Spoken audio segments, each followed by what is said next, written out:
Hey there guys, welcome to Dino's Vault and welcome to my first ride review of the 2018 Honda Dio, the deluxe model. Everything that you need to know about this new variant is what is coming up. So without further ado, let's get started with this video.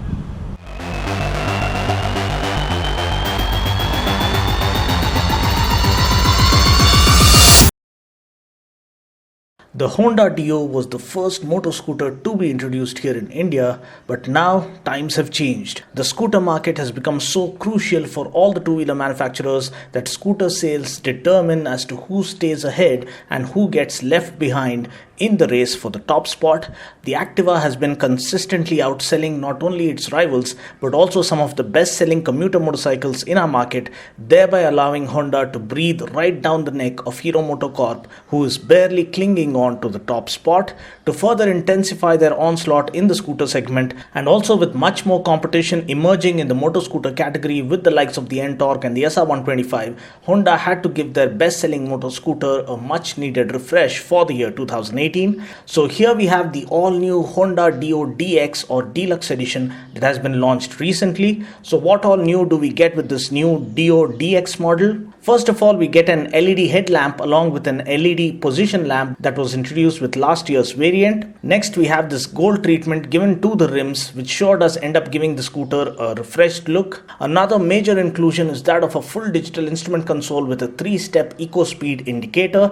I'll show you guys how it works later on in this video. Next, we also get a metal heat plate as a muffler cover that is more durable and looks decent as well.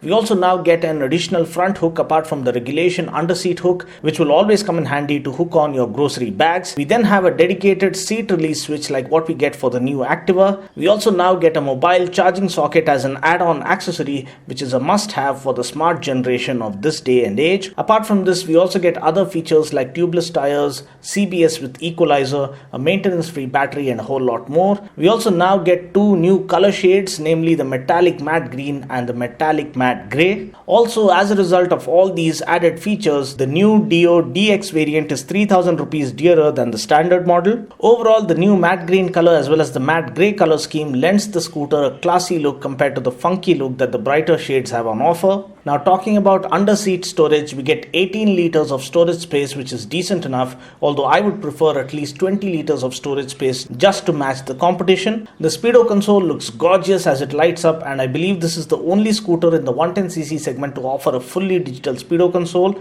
The readouts include a speedometer, odometer, trip meter, fuel gauge, clock, and a service reminder.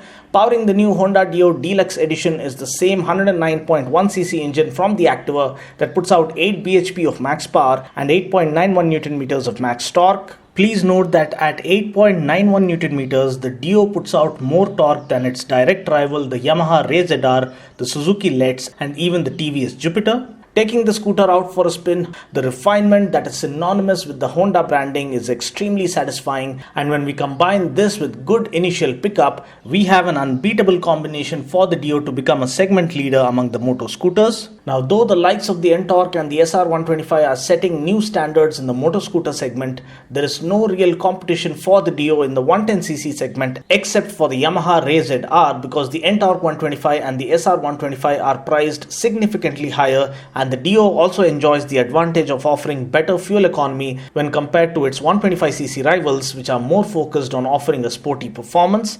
The seat cushioning is nice and comfortable. The front panels are neatly carved out to offer good legroom even for taller riders, and the overall ergonomics are also very well sorted out. The engine has enough juice on offer to allow you to do those quick overtakes in city traffic.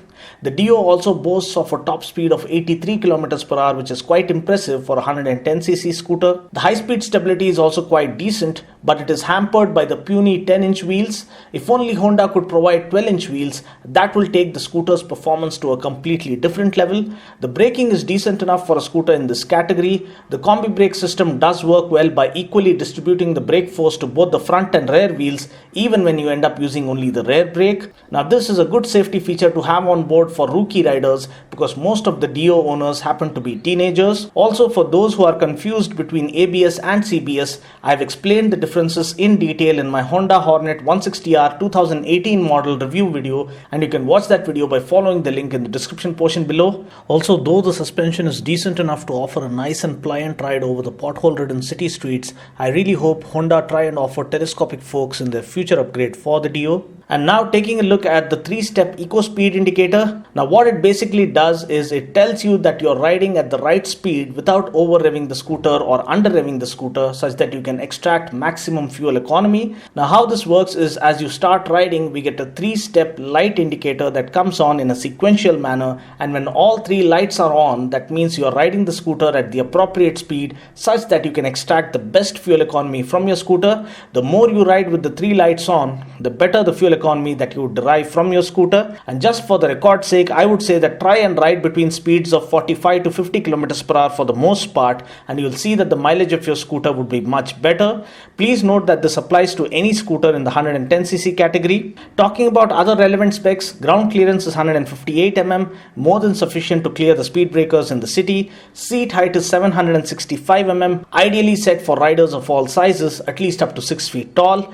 Tank capacity is 5.3 liters, which is pretty much the same for all the scooters these days, and it is manageable because we ride our scooters mostly within the city confines. Now mileage wise, I don't think there's any official claim as such, but if you ride the scooter by following my aforementioned tips, I'm sure you would be getting close to 58 kmpl. Either ways, you can expect at least 50 kmpl from the scooter under mixed riding conditions. Price ex-showroom Hyderabad for the new Honda Dio DX model is close to Rs 55,000. Overall, the Dio still continues to remain a very impressive scooter in its segment with superb styling. It looks even better now in this matte green color. We also get good equipment like the LED headlamp, the digital speedo, and a front hook, among others. If only Honda can add in 12-inch wheels, I'm sure that the Dio would become a hard to beat proposition in its respective segment. Well, this concludes my review of the all-new Honda Dio DX 2018 model. I just hope you found this video useful. Until next time, this is Dino saying ciao, take care, God bless, and ride safe.